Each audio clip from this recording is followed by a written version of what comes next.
Welcome back, guys, to another episode of the Health Mastery Show. It's episode 21 with Dr. Eric Trexler, and I'm happy and glad and surprised that I've reached this many episodes and have been so consistent with it. And I want to thank everybody who's listened thus far. Eric is on for his second episode. In the first time we spoke, we talked all about metabolic damage and metabolic adaptations to dieting. In this episode, we specifically talk about antioxidants, oxidative stress, inflammation, and how all of that affects training and hypertrophy. These are kind of terms that are thrown around a lot in general health and general nutrition, and a lot of people don't really know what they're talking about when they mention these terms. They think antioxidants are good, oxidative stress is bad, inflammation is bad, and that we just want a lot of antioxidants and we just want to minimize any kind of oxidative stress or inflammation. So in this episode, we talk all about that. And if you want to learn more about it, go to strongerbyscience.com/antioxidants. And if you do like the episode, please leave a review. But without further ado, let's get into this episode with Dr. Eric Trexler. Eric, thanks for coming back on the podcast again. Yeah, thank you for having me. And you are actually my first repeat guest, so I think this is the 21st episode or so, maybe 22nd, but you're the first person I've had on twice, so that's quite an honor. So you didn't regret the first time? No, it was actually great. I really enjoyed talking to you. Just the way that you think and the information that you present, and you're a bodybuilder as well, which I like to talk to bodybuilders. Got to count for something, right? Yeah. So yeah, it was great. It's great to chat the first time. We talked all about metabolic adaptations to dieting. I believe at that point you had released an article on the Stronger by Science website. I know that you'd done some work that yourself around that topic in your research, correct? Correct, yeah. Yeah, so I don't really know what the etiquette is for bringing somebody on a second time where they have to reintroduce themselves, but for anybody who hasn't listened to that first episode, maybe you give us a 30-second intro into who you are. Yes, I am a pro-natural bodybuilder. I have a PhD in human movement science. Most of my research is in sports nutrition, and I am a co-owner of Stronger by Science, and I'm also one of the reviewers for MASS, which is our monthly research review. Awesome. Thanks, Eric. And today we're going to specifically talk about antioxidants, oxidative stress, how antioxidants play a role in health with regards to, in the context of, say, people are interested in physique enhancement, how they may impact performance, recovery, etc.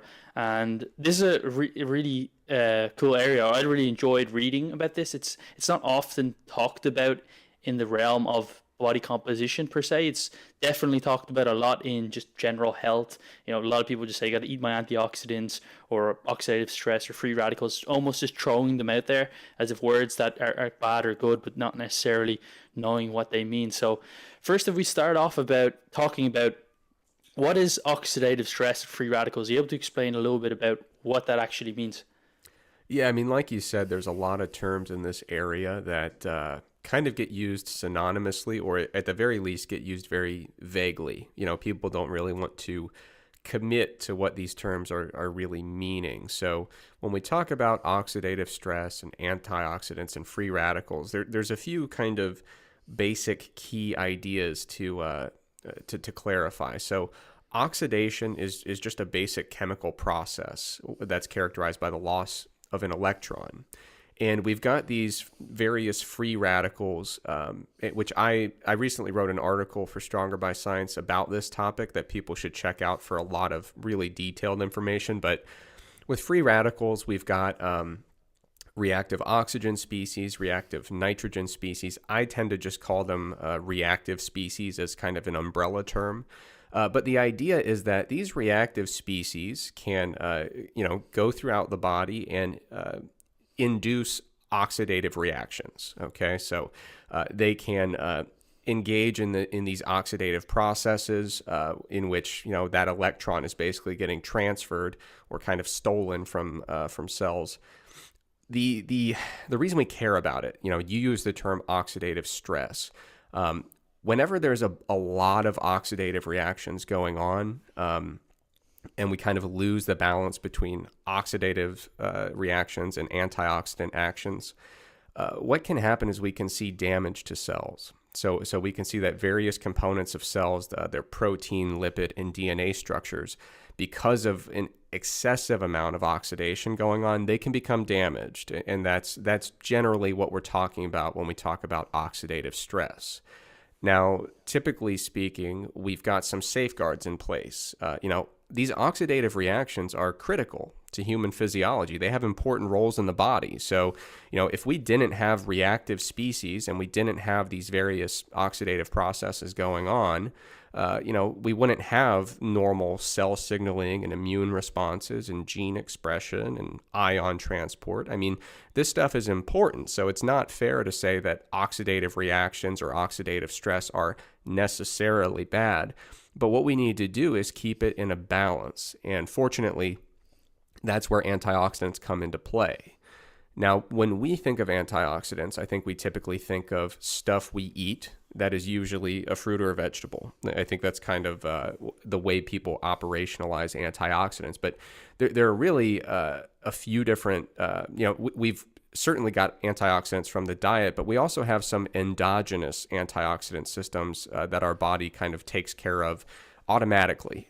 We've got these various enzyme systems, and when it comes to combating rampant or excessive oxidative stress, we've got a few options. An antioxidant can reduce the production of reactive species, or it can just bolster our endogenous antioxidant systems, or an antioxidant can actually scavenge reactive species directly. So basically go out straight to the reactive species itself and neutralize it so that the reactive species will not then go on to damage some cell or cell component out there. So the idea in general is that we've got this interplay. We've got these natural oxidative processes going on.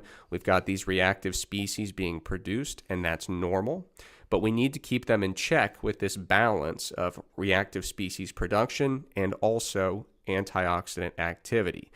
If that scale gets tilted in the wrong direction and we have an excessive amount of oxidative stress that's not being kept in check by various antioxidants, then we see that becomes implicated in a variety of chronic medical conditions. And it's just generally not a good thing. Rampant oxidative stress can like I said, damage cells. And that's why when you look at the literature pertaining to a variety of chronic diseases, cancer, rheumatoid arthritis, Alzheimer's, Parkinson's, a number of different chronic diseases, you're going to see that the idea of oxidative stress comes up quite a bit. So Eric, let me try and simplify this a little bit and correct me if I'm wrong, because this is the way that I kind of contextualized it when I first started reading about this quite a while ago, was that like a free radical would be like a molecule. So, and that would be, say, it would have an unbalanced amount of electrons in its outer shell, right? So it would go through your body, and this is probably blown up or hyperbolated, but it comes through your body, and because it doesn't have that extra, doesn't have a full shell of electrons. Essentially what it does is like it takes them from other parts of your body or other cells within that body, and almost like in a tearing fashion or whatever, so it would pull it away from them, and that's what causes the damage, that's causes the oxidative stress. And I know it's very simplified, but would that be a good kind of very basic explanation of how it works? Yeah, I mean, free radicals, like you said, they want to obtain another electron to achieve stability. In the process of doing that, they interact with other cells, and in many cases, what we'll see is that a chain reaction forms. So a free radical will be quite unstable. It will basically steal an electron to become stable, but the thing that it just stole an electron from now is unstable. So now it's going to go and try to get its electron back. And so we can see kind of a chain reaction forming where these reactive species or free radicals kind of cause a series of events that cause multiple instances of cellular damage. Gotcha. So obviously people will know, it's common knowledge that you shouldn't smoke, or trying to reduce stress, etc.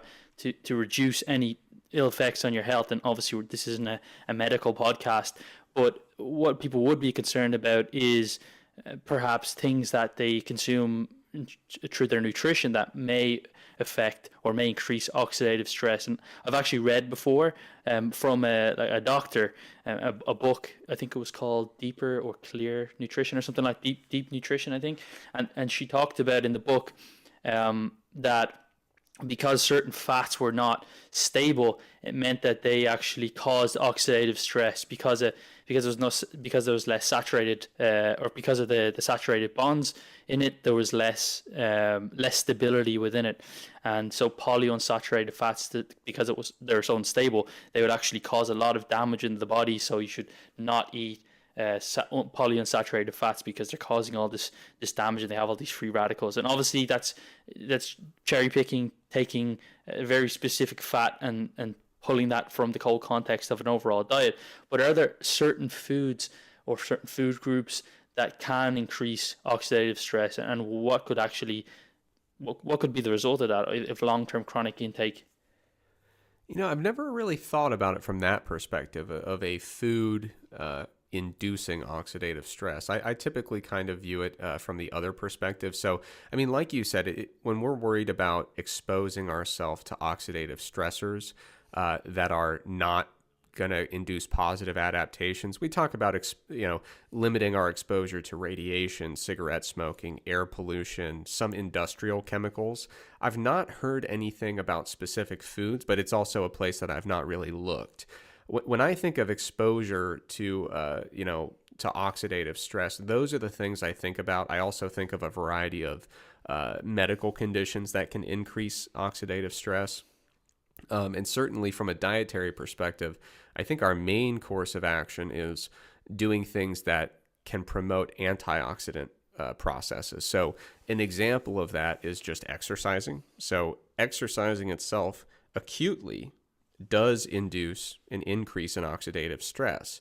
But what happens, kind of a hallmark adaptation to chronic exercise, is that our endogenous antioxidant systems become stronger in response to that repeated exposure. So one of the great things we can do when it comes to managing our kind of long-term chronic oxidative stress exposures is become trained. Do exercise consistently. Another thing we can do is try to make sure that we have a decent amount of antioxidants in our diet. So I'm not familiar, like off the top of my head, with any specific food that might be pro-oxidative. They might be out there, but I try to focus more on doing the types of things, avoiding the very obvious oxidative stressors and making sure my exercise and diet habits are compatible with, supporting antioxidant function in the body. Yeah, the way that I've kind of come to look at nutrition in terms of its effects on the body is that like smoking or like inhaling some chemical things or sniffing glue or something like that, you can't actually have a control that doesn't ever have exposure to it. And even at that, like, let's say somebody never consumed any polyunsaturated fats. Like, we don't just consume polyunsaturated fats by themselves. We consume them as part of a food that contains fat, but probably other types of fat, but also the context of an overall diet. So that's often perhaps where that information or that hypothesis is extrapolated, that if we just give lab rats loads of polyunsaturated fats and nothing else, maybe then in that case it will have some oxidative effects, but that's not real life. I think that's the way that and if I could make one little comment on that topic, something to keep in mind when we're talking about oxidative stress, we're talking about really nitty-gritty, detailed, micro-level observations. This is really mechanism-heavy stuff that's biochemical in nature. So what I usually caution people against doing is getting too wrapped up in the minutia and the very, very small details. So, for example, something like polyunsaturated fats, you could kind of plot out a biochemical rationale for avoidance, right? But then the question is, do we see that people with zero intake of polyunsaturated fats are tangibly and meaningfully more healthful and have, way better health outcomes than people who have moderate intakes of polyunsaturated fats? And to my knowledge, the answer is no. And so that's something to keep. Another example is something like fructose, right? So fructose, people treat it like it's absolute poison. There are some very fascinating differences in fructose metabolism compared to glucose metabolism. So again, you can draw out this biochemical rationale that would indicate less fructose is always better, no matter what. But then, there was a study this past year. They took a number of healthy individuals who did not have overweight or obese BMI categorizations. So they were of a normal BMI based on the charts and the definitions. And they basically put them on an obscenely high fructose diet. I mean, it was, I think it was 200, maybe 300 grams a day of fructose. It was insane. But these individuals were relatively lean. They were not excessively sedentary, and they were not eating in a large caloric surplus. And so what they found was, over the course of this study, which was several weeks long, there was no significant weight gain. And because of that, they looked at all these different metabolic parameters that, based on a biochemical rationale, should have potentially gotten worse. And there was essentially no effect. And the idea was, of course, there are these differences in the metabolic pathways and some of the biochemical factors of fructose versus glucose versus other carbohydrate sources. But when we're talking about lean people who are reasonably active, who aren't gaining weight, all that stuff kind of goes out the window, and these people are able to maintain, all of their normal metabolic metrics, or all their normal indices of metabolic health were completely intact. Yeah, and to consume that amount of fructose, you would need to be drinking like something like 6 liters of Coca-Cola a day or something like that. Whatever that is. It was a level of fructose that nobody could or would want to achieve on a regular basis. I can tell you that. Have you seen this series called Hunters on Prime Prime Video? I have not. It's relatively new, but it's about Nazi hunters in the US, like in I think the 80s or 90s. But at the very end, well, I'm kind of giving the series away here, but otherwise it wouldn't make sense when I'm talking about it. But at the very end, the Nazis had released this chemical compound into the whole system of America to bring down the Western culture, and it's high fructose corn syrup. It's pretty funny. Yeah. But yeah, so with regards then to antioxidants, like we have the intrinsic antioxidants that our body produces itself, but then obviously we can get antioxidants, like you talked, from foods. And like, is our goal just to consume as much antioxidants as possible? And what kind of categories do that fall into? Is it minerals? Is it vitamins? Is it phytonutrients? Is antioxidants quite a broad term?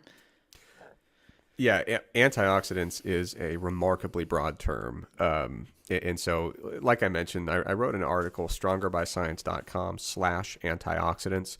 The only reason I bring it up is to make sure people can get all the detail, because I won't be able to kind of talk through every detail. But what I've got in that article is a big chart of like, what are the antioxidants that we might see in the diet? And, it breaks antioxidants into two groups, natural or synthetic. And then with the natural ones, there's enzymatic and non-enzymatic. And the non-enzymatic natural antioxidants are where we find most of our dietary antioxidants. So it includes some vitamins and minerals for sure. It includes polyphenols. It includes carotenoids and others as well. And then you can break down polyphenols into a number of subgroups. So we've got the flavonoids, the phenolic acids, a number of different subcomponents of that polyphenol grouping.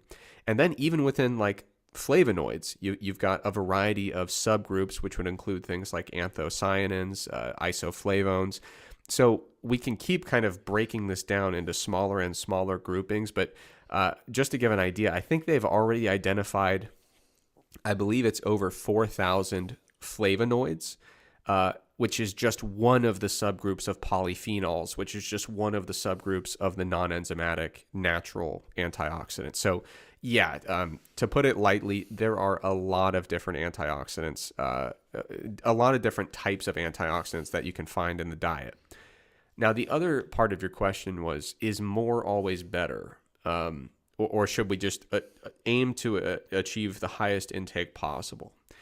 And that's a really tricky question. The question of how much is enough can be very difficult because, as you can imagine, with thousands of different compounds, there are, if you were to try to give an optimal dosing range for each of these individual ones, I mean, it would get immensely complex. And so what I usually try to do, my personal approach to antioxidants in the diet, is eat a diet that is what I call, quote unquote, rich in antioxidants. It's exceptionally vague, extremely vague term. But what I try to do is make sure my diet has several different fruits and vegetables and beverages with high antioxidant content. I want to basically aim for a high intake that is not higher than would be possible in a typical diet. And so what I mean by that is I'm not fond of the idea of mega dosing with really high doses of antioxidants. Yeah. Does that make sense? Yeah, so you wouldn't try to pick out a specific antioxidant like vitamin C or vitamin E and think because it's an antioxidant that you're aware of, you super mega dose that to have, health promoting properties or something like that. Correct. Yeah. And so the reason I say that when it comes to things like vitamin C and E is because we actually do have some pretty good research literature that is more, we're bodybuilders. We're really interested in things like performance, recovery, muscle gain. We do have evidence, several studies looking at what happens when we megadose with vitamin C and vitamin E. And, as a, healthy individual with no clinical conditions that would increase oxidative stress, people with what we would consider fairly normal levels of oxidative stress, for someone like me, there doesn't seem to be massive benefit to doing, mega dosing with vitamin C or E. Now, of course, if you're under medical care for some kind of clinical condition and that's, what a medical practitioner has recommended for you, of course, you got to sort that out with them. I'm just kind of talking for the young, healthy, active individual who is supplementing with huge doses of vitamin C, think it's going to, have all these positive impacts on their training, their recovery, their performance. And we just don't really see that panning out in the literature. Now, Yeah. The fitness world. I mean, there's always that pendulum that swings back and forth, right? So it's hard to take like a middle of the road stance. It's either vitamin C is a huge game changer. It's going to make you recover way better and it's going to take your performance to the next level, or it's going to ruin all your gains, right? And so I've seen people arguing both sides of that, but I think the real answer is actually right in the middle. The people who are saying, if you take, you got to be really cautious about your vitamin C intake because it's going to blunt all of your hypertrophy. The evidence doesn't really pan out very well for that hypothesis. But at the same time, if you're saying, hey, you got to make sure you're taking this really high dose vitamin C because it's going to help you recover and you're going to train better and you're going to adapt better, there's really not good evidence for that either. It looks like this really high dose vitamin C and vitamin E strategy is really just not having an impact on these various fitness related outcomes. Yeah, and I definitely do want to come to the effects of antioxidants on performance and hypertrophy and recovery. But first, I guess we got to touch on a bit of the nebulous term that is inflammation. So would you mind explaining a bit about inflammation and is it good, is it bad, or is it a neutral term? Yeah, so inflammation, a lot of times people lump it in with oxidative stress, and admittedly, these two terms are related to each other, but they are distinct. Okay, so we've already kind of defined oxidative stress. It's this high amount of these, reactive species doing their thing, unbalanced or unchecked or insufficiently balanced by antioxidant activity. When it comes to inflammation, we have cells in our body that is their job. They are inflammatory cells. Neutrophils, monocytes, lymphocytes, etc. And these inflammatory cells have a specific job, and they have specific things that call them to action. We have these various stimuli that induce inflammation. When that happens, the inflammatory cells go to work, they do their thing, and ultimately they're there to protect us. They want to make sure that if there are toxic substances or pathogens or tissue damage, inflammation is essentially our body's mechanism of dealing with that and protecting the organism overall, which is us. And so inflammation, again, it's a lot like oxidative stress. We need oxidative stress for a variety of physiological functions. In the same way, if we just had no inflammatory processes whatsoever, that would not be a good thing for us. It would be absolutely catastrophic. So we need some inflammation, but again, much like oxidative stress, we do not want excessive inflammation. Now, the question of how the two relate to each other, sometimes in the inflammatory process, we will see that part of the inflammatory response is the production of reactive species. What we'll see in the other direction is that in some cases, chronic oxidative stress can actually trigger low-grade inflammation. So it's a bi-directional relationship where one can induce the other and vice versa. But these are technically distinct terms. I shouldn't even say technically. They are distinct terms. They are simply related to each other. Yeah. So essentially, does that mean that for certain reactions or certain processes, short-term inflammation is actually warranted or actually good or needed, but then perhaps long-term chronic inflammation is related, but not necessarily, one-on-one with with those same things that cause, say, increases in acute inflammation, like, for example, training versus a diet or a lifestyle that will cause chronic inflammation. Yeah, I think that's correct. And really the whole point here is focusing on acute versus chronic. So you want your body to be able to initiate a robust response in terms of oxidative stress. Like if you did not have a response to training that included the production of reactive species, you would not be able to perform well. At the same time, if you had an excessive response, you would not be able to perform well. So we need these responses to happen acutely, and we need them to be an appropriate magnitude, much like inflammation, right? So we need some inflammatory processes when it comes to things like injury recovery, for example. In some cases, the inflammatory process needs to be managed very tightly. So there are some injuries that I'm thinking specifically, I might be a little bit out of my scope here, but I remember vaguely being taught about spinal cord injuries. And one of the challenges is, an inflammatory process is going to be part of any physical insult, any kind of tissue damage, injury like that. But if the inflammatory process to a spinal cord bruise is excessive, it can do further damage with implications for long-term dysfunction. And so one of the things with acute care of those types of injuries, if my memory serves correctly, is very tightly managing that inflammatory process. So the idea is we need inflammation and oxidative stress for a variety of things in the body, but what we need to do is make sure, or I guess hope, that the response is going to be an appropriate magnitude.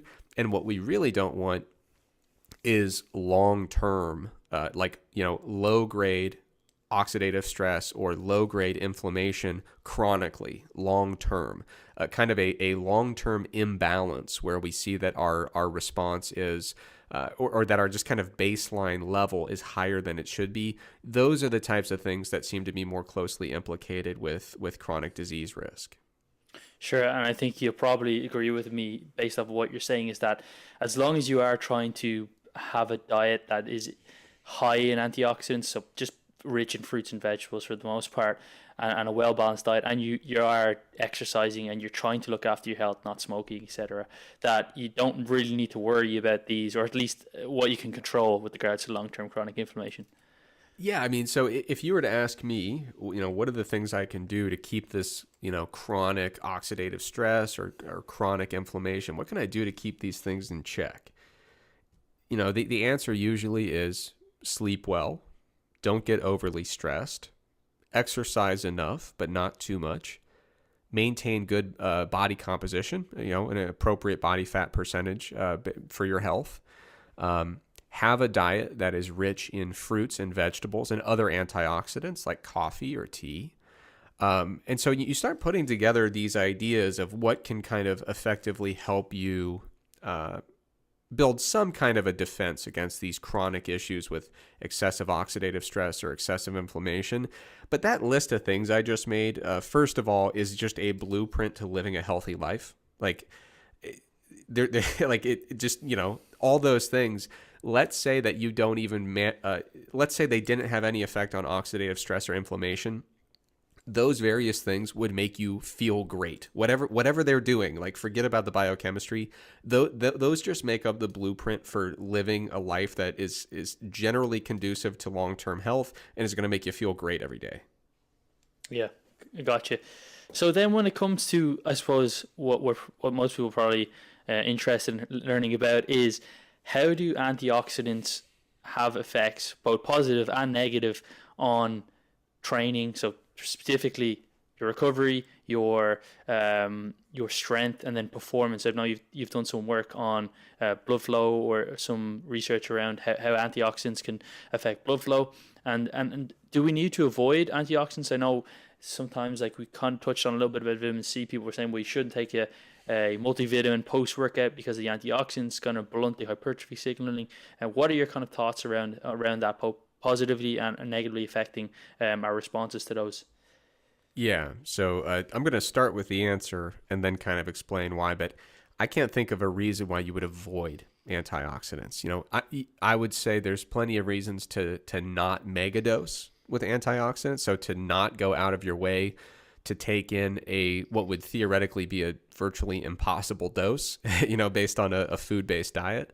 But I have seen people that overreact and they're like, I'm trying to keep my antioxidants down because I'm lifting a lot these days. And it's like, that's not an advisable strategy. So the idea here, there's been some cool research in animal models that kind of reinforce this idea that if we block the ability to create reactive species, muscle contractility is impaired. We need some kind of oxidative stress response to physical exercise. But if that response is too large, it's associated with fatigue and then again a decline in neuromuscular performance. So we know that there needs to be some balance here. And your question was, specifically about, antioxidant supplementation on various things like blood flow and recovery and performance and adaptation. So in the article I wrote on the website, I kind of review those things piece by piece. So when it comes to blood flow, there is some good evidence that a variety of antioxidants can increase blood flow responses to training. And that's generally a pretty neutral to positive thing. There's certainly nothing bad about that. And you could make some theoretical arguments that enhancing exercise blood flow could be a positive thing for performance. And this is nothing new. I mean, for a long time, we've understood that antioxidants block the conversion of nitric oxide to peroxynitrite. And what this does is it enhances the bioactivity of nitric oxide, and nitric oxide is a potent promoter of blood flow, especially during exercise. So there's a very clear mechanism at play here, and there are several studies looking at a variety of different antioxidants that show small but measurable improvements in exercise blood flow. Now the question is, does that necessarily translate to enhanced short-term performance? And overall, the research looking at a variety of different antioxidants, it's not particularly impressive. So you look at things like vitamin C, not that great in terms of short-term performance.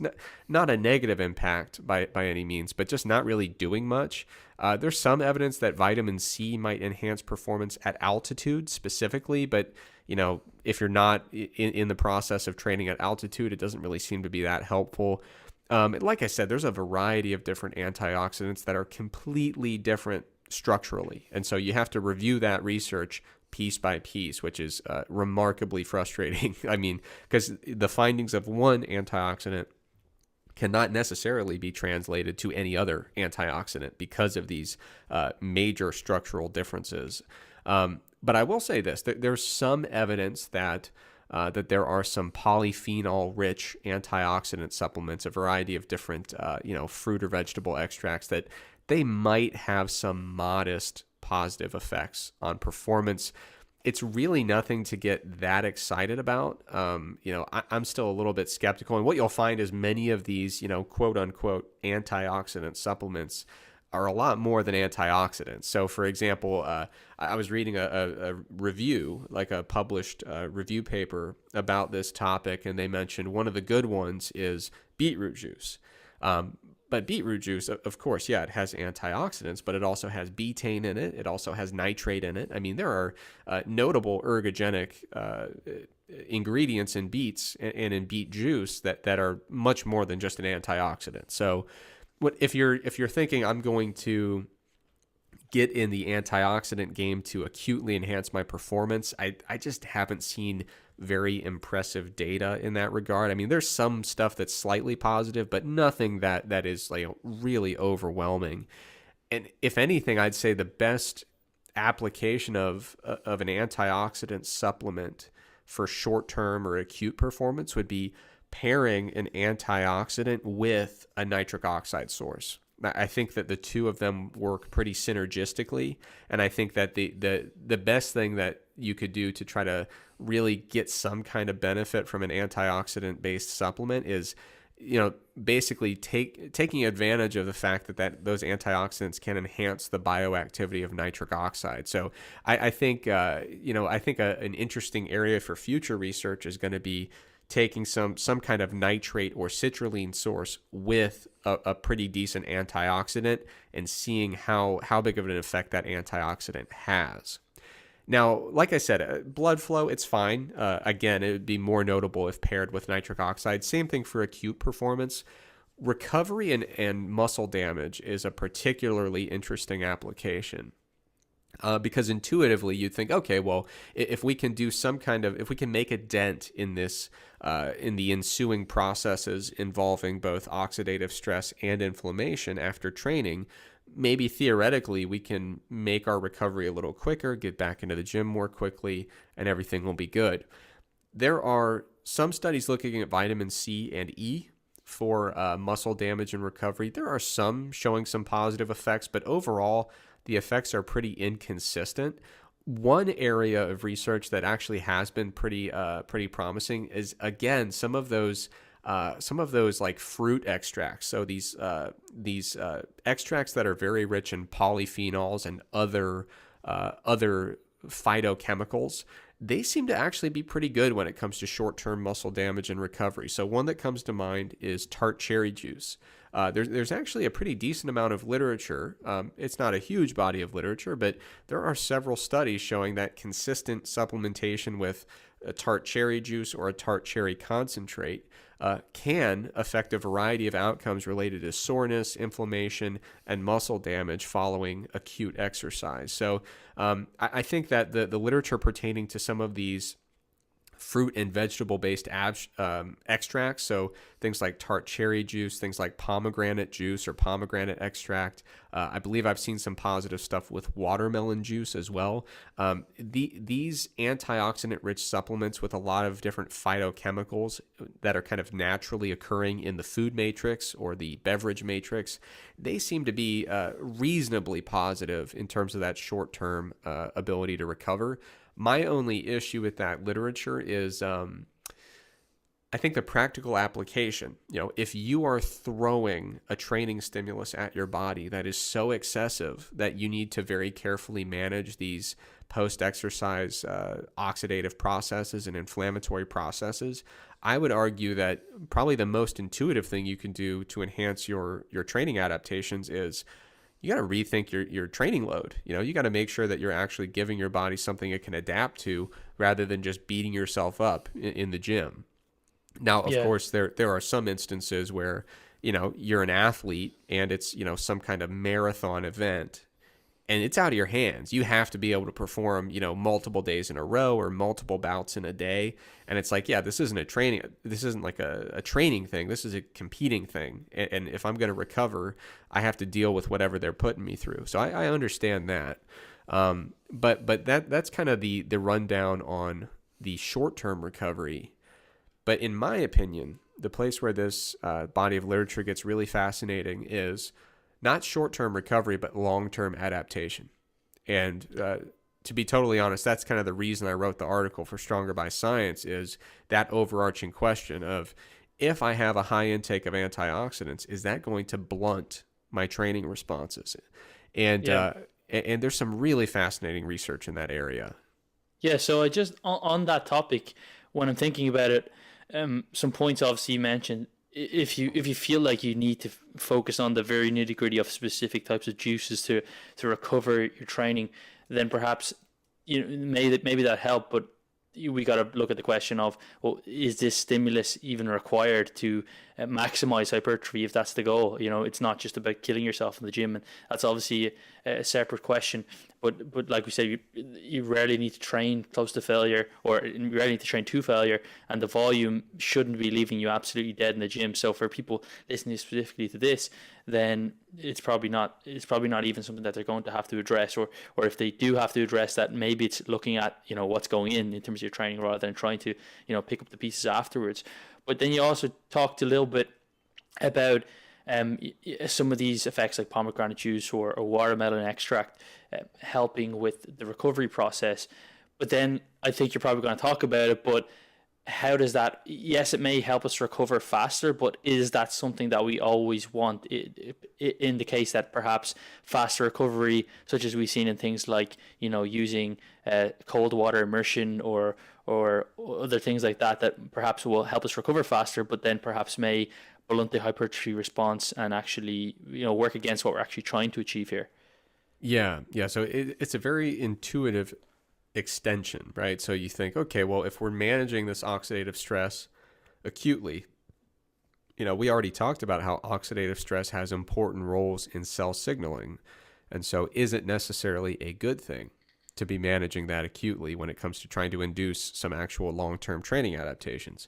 One of the reasons that we have an improvement in our endogenous antioxidant system activity in response to training is because we are exposing our body to these big excursions, these big increases acutely in oxidative stress. So, this literature started looking at aerobic exercise or endurance exercise specifically.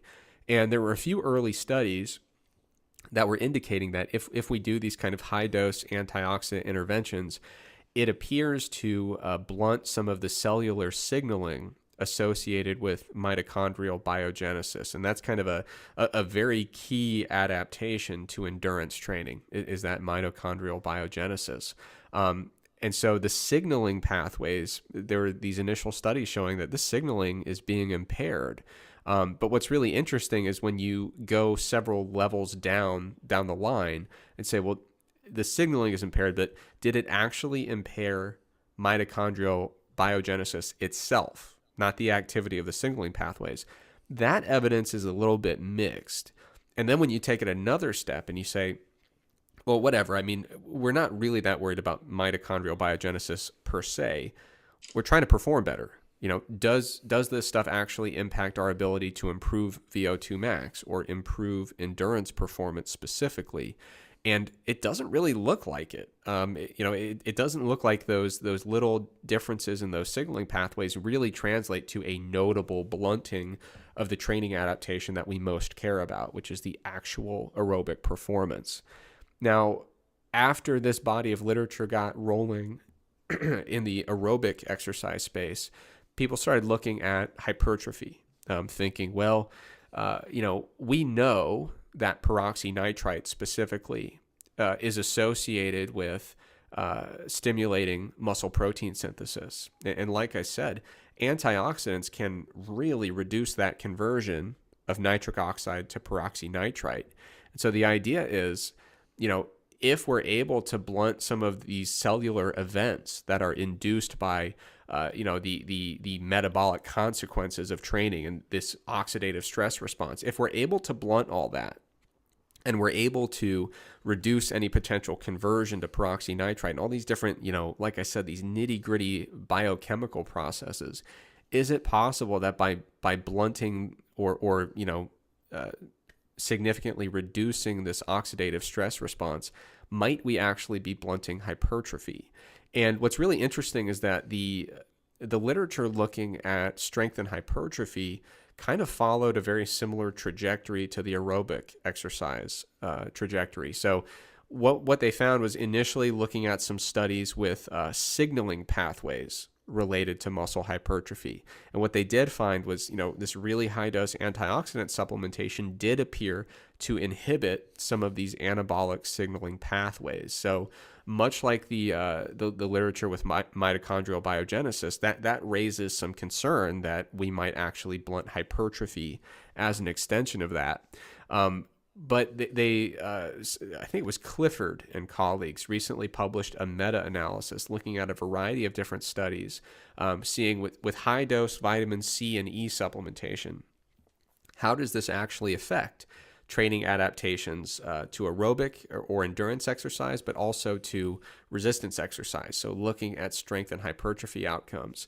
And what you notice is that some of these studies answer the question within this meta-analysis a little bit more directly than others. And so in my article, I look at the ones that most closely relate to what we're interested in. So, studies that are specifically looking at very precise measurements of muscle growth. And, like I said, the article kind of details all the specifics about what each study did, what each study found. But in aggregate, what we find is that for lifting outcomes, hypertrophy and strength, these vitamin C and vitamin E interventions didn't seem to help, but they also didn't really seem to hurt much either. It was a fairly benign intervention in terms of the effect on strength and hypertrophy.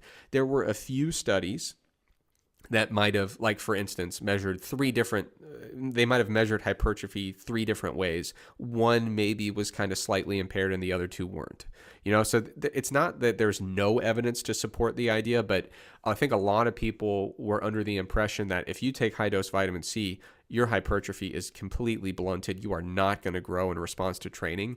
And the actual literature that directly looks at these measures of hypertrophy, it really doesn't seem to support that. And what's really interesting is I don't want to over-interpret these patterns because it's not a huge body of literature, but there are some studies in younger, healthier people that indicate that there might be a slight detrimental effect, very slight, when it comes to hypertrophy outcomes or strength outcomes.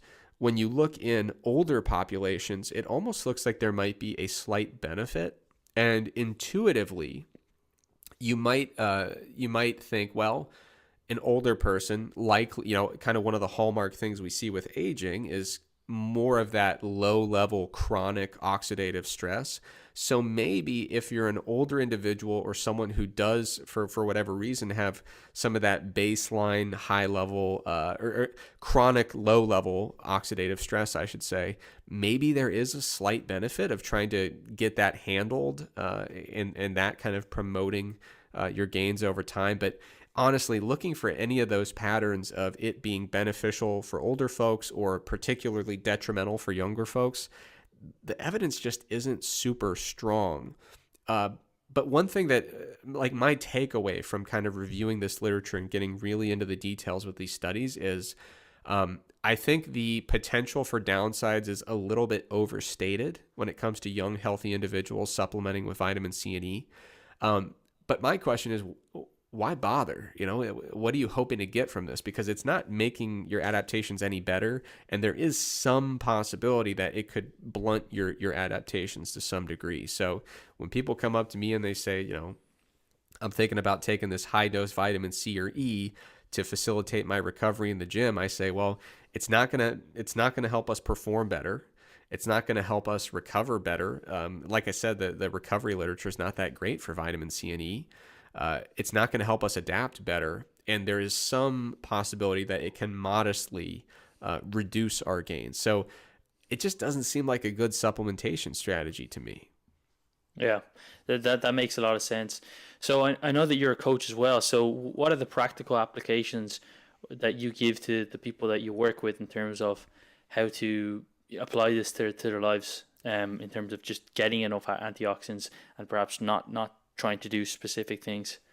Yeah, I think the practical applications, like I said, that meta-analysis was specifically looking at vitamin C and E.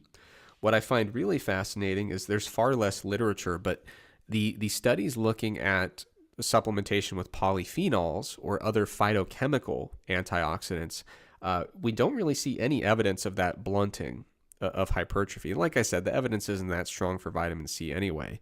But the difference there is that with the polyphenols, we do see some potential for some modest, blood flow improvements and acute performance improvements and, slightly less muscle damage and slightly better recovery. So I don't write off every possible antioxidant and say there's no reason to supplement with that.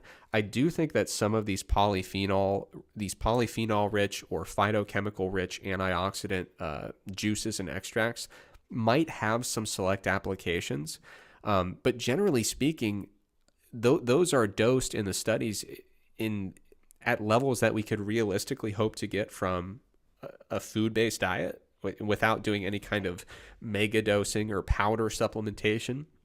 So in terms of the practical applications, I say, high dose vitamin C and E, for the typical healthy person, I just don't really see much of a justification for it. And I think if there's really minimal potential for benefit and some small potential for a little bit of impairment of our gains, I say let's just not do it. When it comes to other, getting more polyphenols in the diet or getting some of these other phytonutrient antioxidants, I say let's do our best to try to make sure that we've got a nice, diverse intake of plant foods. Let's make sure we've got plenty of vegetables and fruits and sometimes juices from those vegetables and fruits, but and other beverages like I said, coffees and teas. I mean, there are a lot of ways to work antioxidants in the diet. And there's some potential that these are going to help us out a little bit when it comes to, like I said, very modest effects on blood flow, on recovery from exercise, very small effects. But I think from my perspective, I always think, what's the risk for benefit, or what's the potential for benefit? And then what are the potential downsides? The potential benefit of eating an antioxidant-rich diet that is full of actual foods and beverages, rather than mega-dosed supplements. The benefit is we've got a diverse intake of foods with, hundreds of bioactive compounds, many of which are positive, that just generally tend to be associated with good health outcomes, good recovery outcomes, good performance outcomes. If we seek out some of these phytonutrient antioxidants, what we find is that we have accidentally created a very well-rounded diet that is very compatible with good long-term health. So from my perspective, I view it kind of like the way I view dietary nitrate, which is I'm not really that... I don't think the nitrate supplements on the market are particularly great yet in terms of their quality control and standardization. But if I encourage someone to seek out more fruits and vegetables with dietary nitrate, again, the only downsides are we've got a diet that is packed with fiber, packed with vitamins and minerals, packed with all of these various bioactive compounds that are associated with good health. There's just no downside. So in terms of the practical applications, my general approach to antioxidants is try to eat a diet that is quite high in antioxidants, but not one that involves mega dosing any particular antioxidant. So what you're saying is we should all follow a vegan diet. We'll leave it there, Eric. What I'm saying is your parents were right. Eat your fruits and vegetables. Yeah. That's what I'm saying. That's a great way to wrap it up, Eric. Thanks a lot for coming on. Where can people find more about your work and what you do?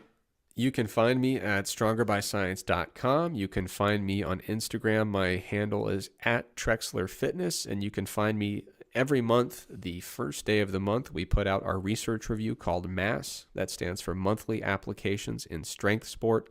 We cover, I think there's 10 pieces of content every month. We cover all the most interesting research from the past month. And if you go through the last few months, you're going to see me writing about things like tart cherry juice and a variety of other antioxidants as well. Awesome, Eric. Thanks so much for coming on. All right, guys. Thank you so much for listening to this episode with myself and Eric. Hopefully you learned something from this podcast. And if you do want to find out more and read a bit more in depth into these things, please do go over to strongerbyscience.com/antioxidants, where Eric has written up a great article on this. And if you do have any questions for me or for Eric, you can always find our contact details or social media profiles in the show notes. But until next time, thanks for listening.